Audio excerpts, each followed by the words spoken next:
Bonsoir ou bonjour à toutes et à tous, j'espère que vous allez bien. On va parler évidemment de la crypto-monnaie, puisque c'est mon univers mes amis, de NFT, etc., etc. Ce soir on va parler crypto, on va parler du Bitcoin évidemment.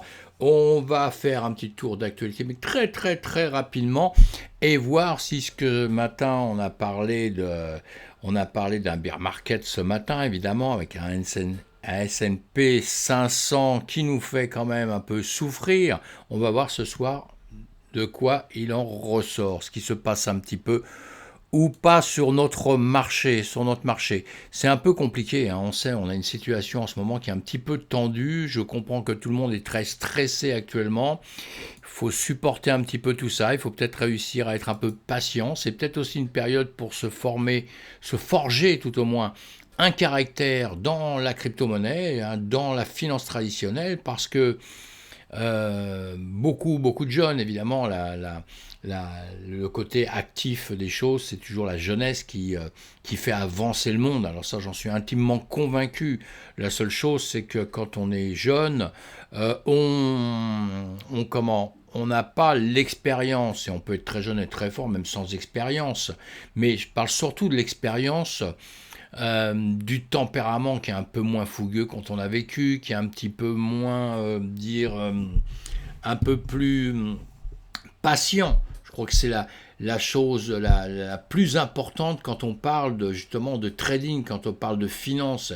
Il faut rester calme, il faut pouvoir encaisser un peu les coups, il faut pouvoir être un peu raisonné et se servir de son passé, c'est-à-dire des choses qu'on a déjà vécues, avec des hauts, avec des bas, avec des claques qu'on a pris sur la tête. Et quand on est jeune, il y a une chose extraordinaire encore, c'est que justement ces claques, on les a pas encore pris. Bon, quelque part, c'est un côté un peu fabuleux, mes amis.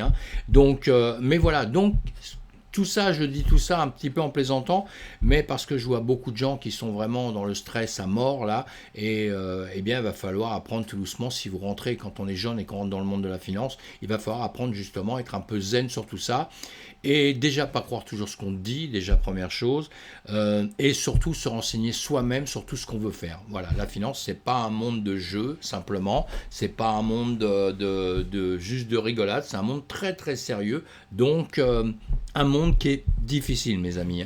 Je dis ça parce qu'en ce moment on vit quand même une période qui est quand même très très dure, et moi je suis un homme qui a toujours le moral, qui garde toujours le moral, avec des hauts, des bas, comme tout le monde, mais en règle générale, un moral d'acier, et on en a besoin dans notre domaine, croyez-moi, on en a vraiment besoin. Voilà, on va donc avancer, on voyait bien ce matin, nous étions dans le vert, on va faire un petit tour pour voir comment nous sommes tout de suite, mais on va agrandir un peu, voilà, la fenêtre, là on la voit un petit peu mieux. On a toujours notre représentant de Luna, de UST, qui est toujours là devant nos yeux, en gros, pour nous rappeler, même si vous avez un peu oublié, qu'on n'oublie pas justement tout ce qui vient de se passer. Ça fait partie des expériences de la vie, mes amis, croyez-moi. Et ça, c'est à tout âge, parce que là, encore une fois, sur des ennuis, croyez-moi, sur des ennuis, sur des problèmes dans la vie, il y aura toujours 50% des problèmes qu'on arrivera à gérer. Il y a toujours 50% qu'on arrivera à gérer et qu'on arrive à anticiper, on va dire. Et il y a 50% des problèmes qui vont arriver de on ne sait pas où, qui vont nous tomber sur la tête, et là, pour les gérer, c'est un autre problème. C'est pour ça qu'on doit vraiment être prudent. Et voyez, le Luna actuellement, le UST, dans notre domaine de la DeFi, dans notre domaine de la crypto-monnaie, dans notre univers de tout ce monde qu'on est en train de bâtir tous ensemble, eh bien, ça fait partie de ces 50% qu'on n'avait pas prévu et qui nous tombent sur la gueule. Et ça fait mal pour certains. Donc voilà, on va essayer de prendre ça du bon côté, c'est ce qu'il faut faire, et rebondir, et apprendre à rebondir, et surtout à éviter d'autres problèmes, quoi. Éviter d'autres problèmes, essayer d'éviter d'autres problèmes, encore une fois. Voilà, donc on avance un petit peu, je ne veux pas faire ni la morale ni rien, je vous dis juste ce que je pense, et voilà. Juste l'expérience qui fait parler un peu. Le BTC, 28 000, alors là, et le TH, 1929. On était près des 30 000 pour le BTC, on était le TH 22 000. Depuis un petit temps, je dis ça se bat autour de ça. Bon, bah c'est redescendu là un petit peu. Évidemment, nous sommes dans le rouge, c'est pas bien grave. Ça va s'arranger. L'offre de stablecoin connaît sa plus forte chute de l'histoire. Bon, bah ça aussi compliqué parce que maintenant il va falloir de nouveau reprendre confiance dans les stablecoins. D'accord, on sait ce que c'est qu'un stablecoin, on en a parlé X fois, adossé au dollar, et il va falloir reprendre confiance là-dedans parce qu'avec le coût de l'UST, évidemment qu'on a perdu la confiance. Et encore une fois, tout tient à la confiance, mes amis, je le répète pète à longueur de temps, comme dans la vie avec vos amis, tout ça. Tant que vous avez vos confiances sur vos amis, vous ne posez pas de questions sur eux. Vous perdez la confiance dans vos amis, vous posez 1 milliard de questions. Et les choses ne sont plus pareilles. Et ben nous, on vit exactement les mêmes choses. Il n'y a rien de nouveau. Le Pakistan peut générer 90 millions de dollars par an s'il introduit une taxe de 15% sur les transactions cryptographiques. Bon, ça, c'est peut-être une annonce qu'il ne faudrait pas faire passer partout, parce qu'il y en a qui n'ont pas encore fait les comptes. Si on a des États qui n'ont pas fait les comptes, mais à mon avis, ne vous inquiétez pas, ils savent tous très bien compter. C'est pour ça qu'ils veulent nous réguler à longueur de temps. Ils vont nous accepter pour travailler, etc. Mais évidemment qu'ils vont prendre des taxes sur tout ça. Le Pakistan, d'ailleurs, en ce moment, il est même en train je ne sais plus si j'ai bien lu un article qu'il était en train d'interdire les objets de luxe, les choses qui sont très très luxueux, parce qu'ils ont vraiment des problèmes entre leur dollar, leur monnaie. Ils ont vraiment un gros problème et un problème économique. Donc ils sont en train de régler un peu tout ça dans tous les sens. On suivra ça un petit peu de près, mais en tout cas, voilà, on voit que ça peut leur apporter de l'argent. Donc on va bien comprendre, si vous lisez ces articles-là un peu plus loin, qu'ils vont réguler un petit peu tout ça. Elle est marqué quoi en bleu? Les États-Unis et l'Inde collectent des milliards de dollars grâce à une taxe de 30% sur les bénéfices tirés du trading de crypto. Vous voyez, nous pouvons commencer avec une taxe de 15%. Voilà, tout est dit, mes amis. On avance. Guerre en Ukraine, allez, c'est pas terminé, malheureusement, et sincèrement, une tendre pensée pour eux. Donc là, on va aller sur, c'est le journal du coin qui nous donne une petite annonce. Face au crash de Terra Luna, Tether améliore ses réserves. Voilà, un malheur profite à d'autres. Le Luna, on en reparlera dans les jours à venir. Vous lisez ces articles-là, si ça vous intéresse, si vous voulez voir un peu sur Tether ce qui se passe, évidemment, qui vont consolider, ils ont intérêt. C'est une leçon pour tout le monde, c'est pas une leçon que pour nous, vous inquiétez pas, c'est une leçon pour tout cet écosystème, pour toute cette économie, c'est une vraie leçon. Donc tout le monde va resserrer comme on dit, pas resserrer les robinets, c'est pas ça du tout, mais vont être prudents, ils vont tous vérifier tous leurs trucs dans tous les sens. Tout le monde là a eu une peur, la peur comme on doit l'avoir d'ailleurs, pour que le système continue à se fortifier, ça c'est clair et c'est net. CoinMarketCap.com, la crypto-monnaie, donc ça on sait, on regarde à longueur ce site. Encore une fois, j'ai aucun intérêt chez eux, mais ils sont bien faits. Voilà, du vert, on est passé au rouge, voilà, on a beaucoup de rouge, sur les 24 heures. On va regarder si celui qui était en tête ce matin est toujours en tête. Oui, mais bon, il a bien baissé, il était dans les 30%, je crois, donc il est en train de baisser. C'est pour ça que les pourcentages en vert, ça ne veut pas toujours dire, il faut voir ce qui se passe vraiment avant pour pouvoir en faire un petit bilan. Et là, qu'est-ce que je vous mettais? C'est la capitalisation boursière totale des crypto-monnaies. Elle est aussi en baisse, on a un cap marché de 1,2 billion. Voilà, on le voit bien, vous avez un graphique là et on voit bien qu'on est largement en baisse. Il y a des gens quand même qui fuient un peu tout notre système. Ça va s'arranger, on espère en tout cas que tout ça reprenne le sourire dans quelques temps. Là, je ne sais plus ce que je voulais vous dire. Au Salvador, le rêve autour du Bitcoin est en train de s'évanouir. Ça, c'est un article du Monde que j'ai commencé à regarder. Vous lisez tout ça. On va attendre un petit peu le bilan de ce qui va se passer, puisque là, il y avait 44 pays qui se réunissaient. On va attendre d'avoir le bilan de tout ça et pour voir vraiment je crois qu'il y a BFM qui a fait quelque chose, si vous avez l'occasion, allez voir sur BFM, sur YouTube ou à la télé, qui en a parlé. Et sinon, nous, on va attendre d'avoir des articles, bien les lire et voir un petit peu, faire un résumé de tout ça, voir un petit peu ce qui s'est passé. Sinon, le CoinMarketCap, moins 13. Voilà, le Scalpex Index, plutôt, excusez-moi, c'est le soir, un petit peu fatigué, j'ai eu une dure journée aujourd'hui, extrême peur, dans l'extrême peur, nous sommes d'accord de ça. On va passer sur une page un peu plus grande. N'hésitez pas de vous abonner pour retrouver toutes mes vidéos, savoir quand est-ce qu'elles sortent, si ça vous fait plaisir, évidemment, si vous en avez envie. Sinon, vous n'êtes pas obligés du tout, mes amis. Et donc, là, on agrandit la page. On va aller sur les graphiques, parce que tout ce qui se dit à droite, à gauche, etc., c'est génial, tout ça. On voit bien la bourse, même la bourse aujourd'hui, la bourse européenne, excusez-moi, je vais parler doucement, articuler un petit peu plus, c'est la fatigue, dure journée aujourd'hui, dure journée, c'est la fatigue un petit peu. Les bourses européennes ont terminé aujourd'hui en hausse un peu, mais bon, ça ne veut pas dire grand-chose encore une fois, soutenu par une mesure de relance en Chine, mais Wall Street évoluait en baisse et on va voir ça tout de suite, on va regarder un petit peu tout ça, parce que tout ce qu'on peut lire, on sait qu'on a un 440 qui a fini en hausse, on a un FTSE britannique, pareil, qui a fini un peu en hausse, le DAX allemand un petit peu en hausse, mais bon, ce qui m'importe moi, c'est ce que je lis sur les graphiques, c'est ce que je vous dis à longueur de temps. Toutes les annonces, ça m'est très important, surtout quand on a des annonces de la Fed, quand on a des annonces... mais c'est tout ça, quand on a toutes ces annonces-là, évidemment que c'est très important. Mais les graphiques, pour moi, c'est très très important.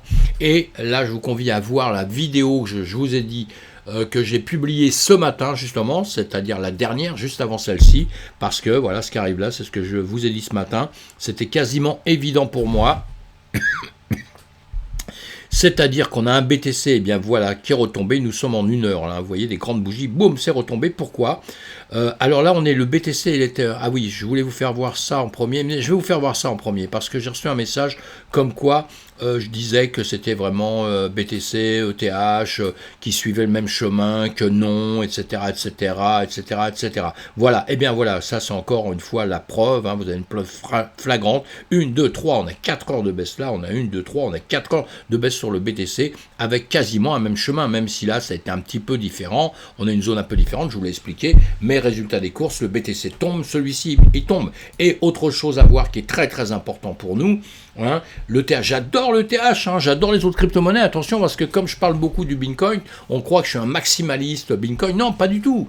Le Bitcoin, simplement, c'est le patron, quoi. Qu'est-ce que vous voulez que je vous dise, moi? C'est le patron, c'est le roi, c'est la reine, c'est le patron de notre entreprise. Déjà, la blockchain Bitcoin, entre nous, c'est quand même du béton, hein. Après, même s'il y en a d'autres qui sont extraordinaires, pour l'instant, c'est elle qui prouve qu'elle est quand même la plus costaud. Mais bon, encore une fois, c'est parce que le BTC, il suit le marché traditionnel. Là, le S&P 500, on le voit encore une fois, on est en 12 heures ici, on va faire ça. Voilà, le marché, vous voyez, est tombé sur le S&P 500 et vous avez une grande bougie rouge ici, hein, eh bien, vous avez une bougie rouge sur le BTC, tout simplement. Voilà, c'est pas plus compliqué que ça.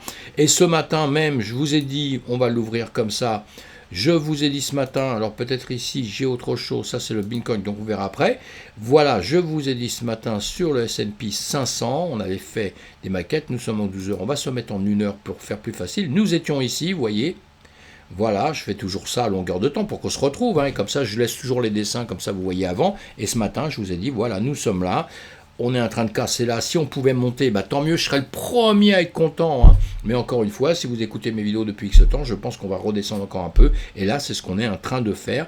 Je vous ai mis ce matin cette zone-là en vous disant que voilà, s'il revient craquer en dessous de ça, bah, c'est un peu embêtant parce qu'il va aller rechercher un petit peu plus bas, il y a de grandes chances, c'est ce qu'il a fait, voilà, il est même redescendu encore un peu plus que j'avais vu tout à l'heure, hein. En tout cas, voilà, donc on a tracé ça, on est là, maintenant, raison par raison, c'est pas le gros problème, maintenant c'est savoir où est-ce qu'il va bien vouloir aller, et ne pas s'arrêter, parce que les zones en dessous, il y a des zones qui sont un petit peu loin, vous voyez, on en est là, et la prochaine zone est à 37 000 ici. Pourquoi cette zone-là? Je vais vous la faire voir, voilà. Hein, on a cette zone-là ici, cette zone-là, c'est une autre zone ici. Il y a d'autres zones aussi qu'on pourrait prendre un petit peu au-dessus, on peut les tracer, hein, c'est pas, voilà, on a cette zone-là, on pourrait venir chercher par ici, qui est une zone où il y a eu beaucoup de travail, vous voyez, hein, un petit peu solide, eh bien on peut très bien ici s'arrêter à ce niveau-là et repartir. On peut aussi faire demi-tour à n'importe quand, parce que le marché décide de ce qu'il veut faire. Mais alors, du coup, comme il s'est passé ça, le seul problème, ici, je voulais aller voir, parce que du coup, je vous ai dit ce matin, nous ne sommes pas encore en bear market avec le S&P 500, mais on est un peu limite, hein, on était quand même à 18% de perte depuis son plus haut ici, et là, eh bien, nous arrivons à 20%, on dépasse, si je le calcule bien, si je le mets bien, on dépasse le 20%. Mes amis, si on baisse encore un peu, on attaque un bear market sur le S&P 500, ce que je vous ai dit ce matin. Donc ça, c'est un petit peu casse-pied, c'est pas spécialement une bonne nouvelle pour nous. Maintenant, on peut aller voir le BTC, là, voilà, on va ouvrir le BTC, on va remettre les graphiques de ce matin, hein, on a bien compris qu'on était en baisse. Là, on était en hausse, maintenant on a ici. Ça, on pourrait quasiment l'enlever pour si ça vous gêne. Non, mais c'est pas grave. Voilà. Et donc, ici, toujours pareil. On est en 12 heures, on va se mettre en 1 heure, hein, dans la journée, vous voyez. Voilà, ce matin, nous étions là. Je vous avais dit sur ce S&P 500, suivant ce qui va se passer, s'il redescend, bah, nous allons descendre. Et voilà. la preuve en est là, hein, donc il n'y a rien d'autre à dire. On est malheureusement redescendu ici. On peut aller le voir sur d'autres graphiques qu'on avait fait, pareil. Toujours pareil, on est en 30 minutes, on va se mettre en 1 heure. Hein. Ici, je vous ai mis des... J'ai plusieurs dessins comme ça, je vous laisse toujours tout ce que je fais. Hein. Là, ici, vous avez des gaps avec des niveaux qu'on devrait récupérer. On devrait récupérer ce niveau-là ici, si ça se passe bien. Dans cette zone-là, on devrait récupérer ici, quitte à peut-être redescendre après, c'est ce que je vous dis tous les jours. Hein. Et sinon là, on voit bien qu'on est en train de faire un range, on va se mettre en 2 heures. Voilà, en 2 heures, on va faire ça, ça nous l'équilibre un petit peu, vous voyez. Vous suivez, hein? Et ici, on a un gap, on a un autre gap en dessous, et on a un autre gap en dessous. C'est des zones que je vous montre. Et là, ce qui nous intéresse, c'est qu'il est en train de taper ici, vous voyez. Donc ici, qu'est-ce qu'on va faire? C'est très intéressant de voir ce qu'il y a là. Ici, ce matin, je vous ai dit encore une fois, on va le rebouger maintenant pour le mettre ici. Mais ce matin, ici, je vous ai dit, voilà, il va descendre. Ce qu'on a vu sur l'autre dessin, c'est la même chose ici. Je vous ai tracé ici, voilà, et je vous ai dit, ça peut rebondir ici pour repartir, récupérer ici. Et ce qui sera intéressant, c'est si ça casse ça, parce que ça peut très bien taper là et revenir encore en dessous. Hein, ça peut très bien faire ça ici, voilà, je vais vous le faire aussi, ici, ça peut très bien faire ça et revenir ici. Vous voyez, il y a beaucoup de solutions. Hein. Et nous, après, on va dire, oui, mais vous ne vous mouillez pas quand vous dites ça. Si, on se mouille. Déjà, quand je vous disais ici, il va redescendre ici, je me mouille un petit peu, parce que sinon, je vous aurais dit, bah, je ne sais pas, soit il va aller là, soit il va aller là, mais bon, il fera ce qu'il veut. Mais non, hein, ce matin, je vous ai dit, il y a quand même des certitudes, hein, avec tout ça, il y a des certitudes, mais bon, voilà. Ça, c'est pour les traders, ceux qui font de l'intraday comme moi, qui font du scalping, etc., etc. On a besoin de ne pas se tromper sur ce genre de choses, et on travaille sur des shorts, ou on travaille sur des longues. Après, on met des stops au-dessus, hein, pour se protéger, pour pas perdre le maximum d'argent. Voilà. En tout cas, même sans ça, ici, s'il doit refaire un bond ici, s'il doit revenir un peu taper ici, comme je vous avais dit, revenir ici, l'important, ça va être cette zone-là. Voilà. Cette zone-là, savoir s'il va la transpercer, s'il va aller au-dessus ou pas. Parce que, encore une fois, voilà, vous aurez ça, vous aurez cette zone-là, vous aurez cette zone-là, et il y en a d'autres aussi, mais là, on va limiter un petit peu comme ça pour pas faire trop de traits comme ça à la seconde. Et vous voyez, là, nous sommes en 2 heures, hein, on va aller voir en 30 minutes, vous allez comprendre un peu plus. Voilà, en 30 minutes, on est beaucoup plus clair, là, déjà, vous voyez, boum, il est en train de ranger ici, hein, il est en train de ranger, ça va être des zones, parce que vous voyez ici, la ligne que je vous ai mis, ici, on peut la mettre, on peut faire, ça pourrait être ça aussi, ça pourrait très bien être ça, ou ça pourrait être ça ici pour venir coller ici, puisque ici on a plusieurs points d'impact. Hein. Moi je dis là, je mets des lignes, mais en règle générale, comme je vous l'ai déjà dit, je mets des zones. Hein. C'est toujours des zones un peu, hein, parce qu'il y a ça de dangereux, il y a ça ici aussi. Voilà, des zones. Mais enfin bon, ici on voit bien qu'on a plusieurs points. On a cette ligne jaune qui va nous servir de support ici, mais le support a été cassé pour repartir. Donc quand elle va remonter comme ça, ça va nous servir de résistance. Alors ici, peut très bien taper là-dessus, redescendre par la suite. Tout à fait. Ou alors, s'il le perce, il va aller chercher cette zone ici. Et donc, après, peut-être, la suite. Et la suite, ce sera par la suite cette zone où on a, voilà, ici, 35 000, 34 000 et quelques, où on a un gap à récupérer. Je vous ai dit ça depuis longtemps. Mais bon, le gap à 34 000, 35 000, il va venir le récupérer. Moi, j'en suis convaincu. Il va venir le récupérer. Mais quand, ça, c'est un autre problème. C'est un autre problème. Pour l'instant, on est dans un ressentiment baissier. Même si de temps en temps on a l'impression ça rebondit, comme je vous ai dit un petit peu, vous voyez là on voit, oui c'est bien, ça rebondit un peu, il faut rester cool, calme, c'est ce que je vous disais au début de la vidéo, cool, calme, il faut rester tranquille, parce que même, vous voyez là ça conforte, sur une zone comme ça, là, 40 G comme ça, on pouvait se dire, bon ça y est, il reprend des forces, il va sauter, il va partir, mais non, la zone la plus importante c'est celle-ci, donc automatiquement il vient la récupérer, voilà, c'est comme ça, quand on a l'habitude des graphiques, quand on fait ça depuis très longtemps, on n'a besoin de rien d'indicateur, de rien de que dalle, on sait que ça va revenir comme ça, voilà, c'est comme ça. Et maintenant, en revanche, il va rebouger. Et alors, en ce moment, il y a quand même quelque chose qui est un peu en dehors de tout ce qui se passe d'habitude, parce qu'on a quand même une guerre, hein. La guerre a entraîné beaucoup de choses, et on entraîne surtout un stress de tout le monde. Le stress, c'est pourquoi cette guerre n'est pas terminée, des taux d'inflation, etc. énormes, on sait que tout va augmenter, on sait qu'on part dans des périodes qui vont être plus que difficiles.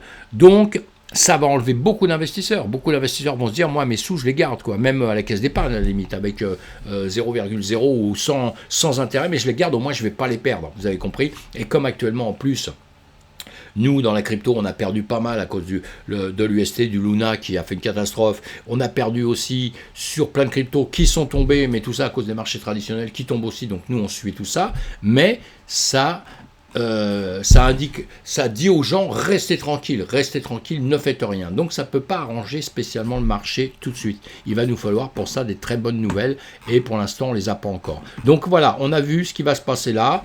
On est bien parti, vous voyez. Bon là maintenant si on regarde, on est en 15 minutes. Voilà, pour l'instant on est en train de ranger là.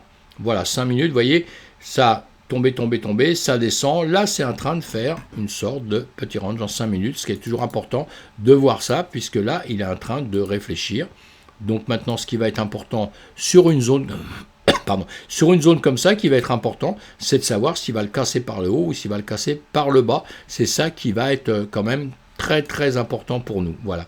Mais pour l'instant, il réfléchit, vous voyez, il a du mal à casser, c'est assez magique quand même, quand on met des zones comme ça, pour les gens qui démarrent, qui débutent et tout, c'est quand même assez magique, quoi, parce qu'on voit que c'est comme si j'avais fait exprès qu'ils viennent s'arrêter là-dessus. Non, je ne fais pas exprès, j'ai prévu cette zone, c'est clair, et moi, pour mes trades et tout, c'est très important pour moi, mais vous voyez, il est en train de faire le travail là-dessus. Donc là, il est en train de se poser la question, le marché va rentrer en conflit entre les acheteurs et les vendeurs. Les acheteurs, les vendeurs. Le plus fort des deux va gagner. Ça veut dire que si les vendeurs gagnent, ça va retomber plus bas.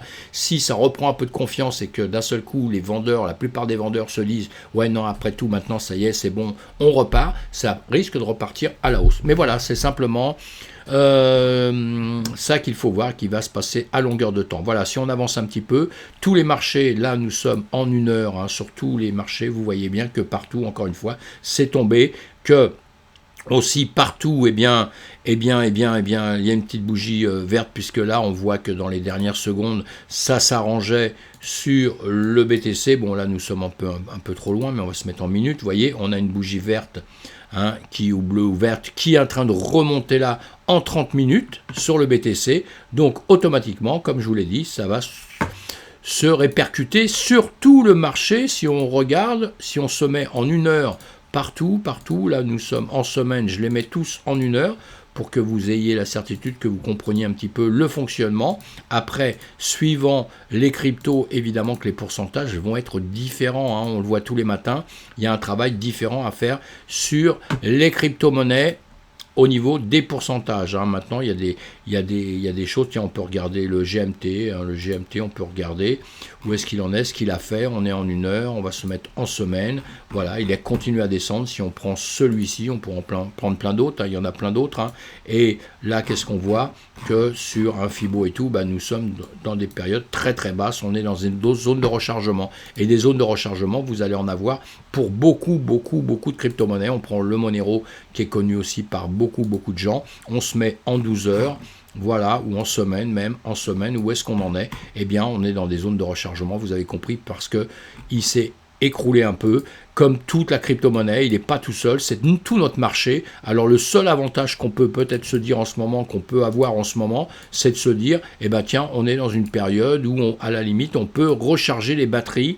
Mais le danger de ça, de recharger les batteries maintenant, c'est qu'en réalité, on ne sait pas si, quand vous allez acheter ici, parce que vous vous dites, c'est fabuleux, le truc est fabuleux, il a bien baissé, je l'avais acheté ici, maintenant je l'achète ici, donc c'est une bonne affaire, ou alors je l'avais acheté par ici, je peux quasiment le racheter au même prix, c'est extraordinaire, seulement maintenant on ne sait pas si il ne va pas faire un chemin comme celui-ci, c'est-à-dire que là il est en bas, donc ça peut être quand il est en bas, soit il va percer plus bas, ou alors il va le remonter comme ça, voilà, exactement, il va refaire ça comme ça, pour revenir ici, mais quand il va faire ça, on ne sait pas si après, il ne va pas refaire ça à longueur de temps, et redescendre encore plus bas, on ne peut pas le savoir. Voilà, c'est des choses qu'on ne sait pas dans l'immédiat, donc même si on achetait ici, si on disait, voilà, le Monero, c'est le truc de ma vie, c'est l'entreprise de ma vie, je l'ai étudié dans tous les sens, j'y crois à mort, dans ces cas-là, on achète en DCA, mes amis, bien sûr qu'on achète. Si vous croyez à quelque chose à fond, mais encore une fois, vous avez pris tous vos renseignements, vous êtes renseigné partout, vous avez suivi leur site, vous avez suivi tout ce qu'ils disent, vous avez suivi, quoi, vous savez de quoi vous parlez, d'accord, et puis là, vous prenez un risque. Le risque, c'est de vous dire, bon, de toute façon, je l'achète ici, il est quand même très très bas, donc à la limite, je vais prendre le risque, mais je vais acheter ce qu'on appelle en DCA, c'est-à-dire que vous allez acheter en plusieurs partie. Et ici, si vous n'avez encore jamais acheté quoi que ce soit dessus, vous n'avez ni gagné, ni perdu, ni quoi que ce soit, vous allez acheter, je sais pas, 2% de votre capital, 1%, 2%, 3%. Comme ça, ici, vous ne risquez pas grand-chose. Et puis, s'il redescend par ici, vous rachèterez 1% ou 2%. Comme ça va rétablir l'équilibre, ça va vous baisser les prix. Voilà. Et puis, si vous avez la chance que ça monte, et ben, ça se passera bien. Si vous avez la chance que ça perde plus bas et que ça ne remonte jamais, parce que ça peut arriver, il faut toujours avoir ça dans la tête, eh bien, si vous avez cette malchance-là, vous n'aurez perdu que 1%, 2% du capital. Et comme sur d'autres actifs sur lequel vous avez fait le même travail puissant en faisant attention à ce qu'on fait, eh bien, vous sortirez peut-être très très bien de la chose, vous voyez. Hein. Mais il faut faire très attention à ce qu'on va faire, voilà. Hein, pour toutes les crypto-monnaies, pour tout ce qu'on veut dans tous les sens, ce sera la même chose. On a bien compris que pour tout, ici je vous fais celle-là très très rapidement, hein.